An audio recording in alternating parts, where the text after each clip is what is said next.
My name is Hope, and I will be going over safety standards and health and first aid with you today. So, the main thing you need to know for safety is the boundaries of camp. So, if you saw the huge hill that you come down in camp, that's called Dorothy's Hill, no campers are allowed up that hill. There's also another hill by the game field that goes to the Stillwater Retreat side. No campers are allowed there. And then basically the rest of the area is fenced in, so don't let any campers hop over the fence. Just stay within the boundaries.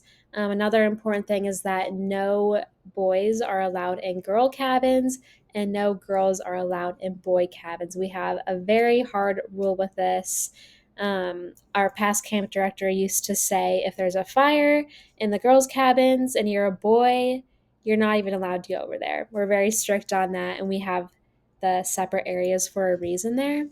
Another thing is that we have a hard lights out at 11 p.m.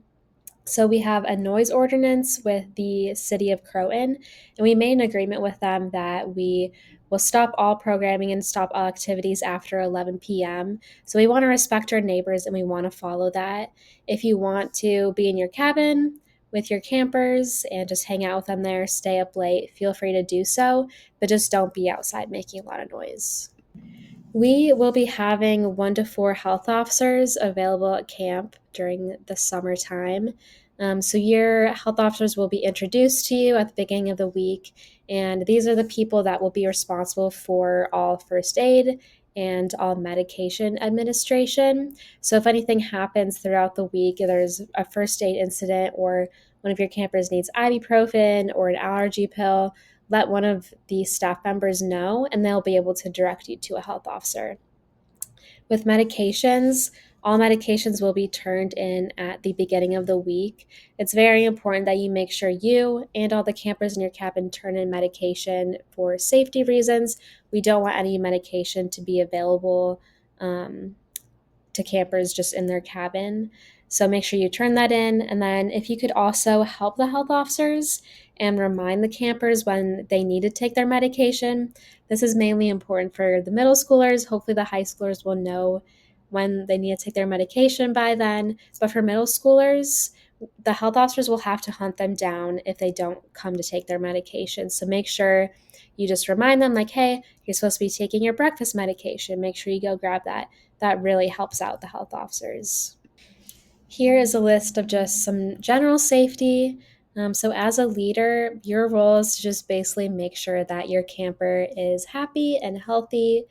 So, make sure that they're wearing shoes.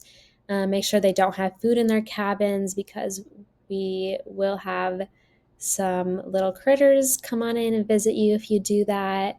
Another important thing is to make sure that everybody at camp is wearing an identifiable marker. So for campers, that's going to be their wristband that they're going to get at the beginning of the week. For you as a leader, it is most likely going to be a lanyard or a name tag. Camp staff is going to be wearing a shirt or a fanny pack. And then if there is a visitor on property, they will have a visitor tag. So if you see someone on camp property that does not have an identifiable marker, make sure you notify someone on staff. We want to make sure that everyone that is at camp is accounted for, and we don't want any strangers wandering the property. At the bottom of the slide, you'll see a list of things that are not allowed at camp. So that includes alcohol or drugs of any kind, no pornography, no weapons, no electric media. So if you see someone in your cabin that has any of this, we are going to need to confiscate that and then let someone on staff know so we can discard of that properly.